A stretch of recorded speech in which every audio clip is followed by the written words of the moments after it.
everyone. My name is Amog, and you may recognize my accent from the scam calls you might be getting nowadays.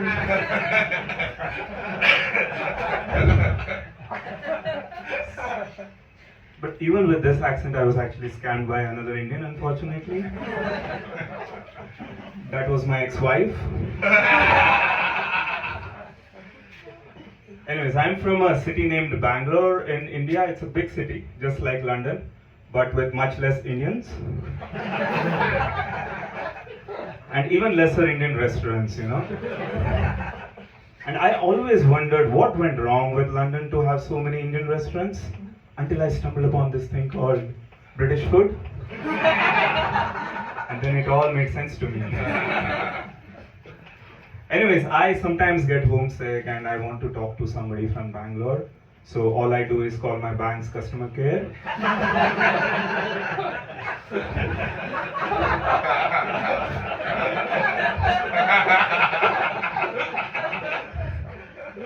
They think they're talking to one of their colleagues, you know. But the last week when I called, there was an English person on the other end. And she asked me, "Mr. Magur, what can I do for you?" Her posh English accent actually confused me. So I asked her back, "Don't worry about me, ma'am. Tell me, what can I do for you?"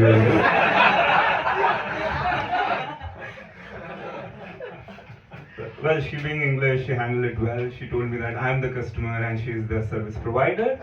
And on the same call, she asked me to fix her laptop, which I did.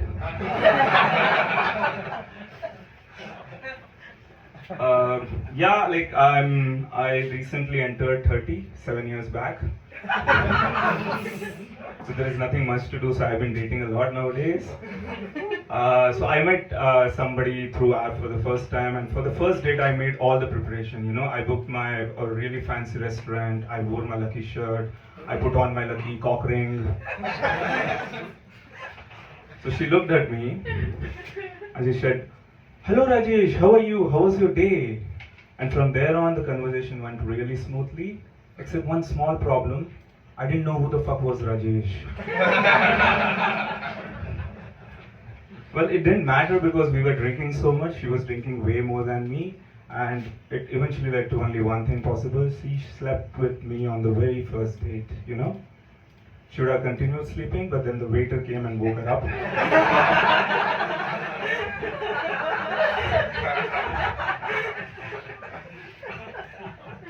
So the Rajesh went back home all alone with a cock ring on the wrong finger. Anyways, one piece of insight, right? Coming from India, I think pubic hair is such a first world problem. So other day, in India, I found a pubic hair, grey one. So I decided to remove it from the curry which I was eating. Like this. Moved it aside and continued eating. You know, that's a good strategy in life. If you find a pubic hair, move it aside and continue eating. Especially when you're going down on anyone, you know. Simple thing. Anyways, I was actually working in California, and then I decided to move to Croydon because it was much safer. Also, somebody told me that the government of UK runs a scheme for people like me who are into tax evasions, where a brown dude like me, if he moves from California to UK and do tax evasion, he gets free council houses, friends. One of them even got 10 Downing Street.